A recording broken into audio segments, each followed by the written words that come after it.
¿Qué le dirías a Pablo Iglesias si lo tuvieras algún día cara a cara? ¿Qué se siente traicionar siempre a tus votantes? Es decir, haberlos engañado.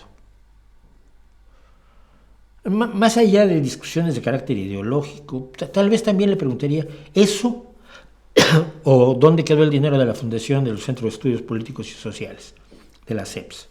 Es una fundación que tenía la gente de Podemos. Las fundaciones, sus bienes no son propiedad de la fundación. Cuando la fundación se extingue, sus bienes tienen que ser entregados a Hacienda. Y cuando extinguieron la fundación de Estudios Políticos y Sociales, el dinero nadie sabe dónde quedó. Y nadie lo quiso investigar. Entre otros, el diario no lo quiso investigar, y de ahí vamos a hablar hoy del diario también, aquí en España.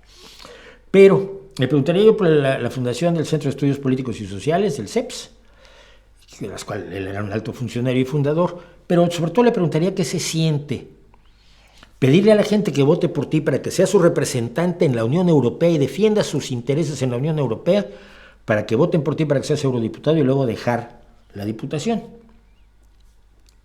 Traicionarlos. Pues ya me hicieron diputado, sí, pues ahora ya no quiero, ya me voy.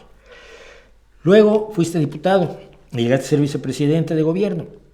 Entonces huiste porque ibas a representar a los madrileños en la Asamblea de Madrid y te lanzaste por lanzarte como candidato a la Asamblea de Madrid, pues dejaste la vicepresidencia primera de gobierno. Y dejaste tirados a todos los que votaron por ti para que fueras su diputado. Porque ahí sí tú eras cabeza de lista, ¿no? Por ti sí votaron, no por el resto de la lista, que la gente vota por la lista. Pero el cabeza de lista, pues es la cabeza visible en los regímenes parlamentarios.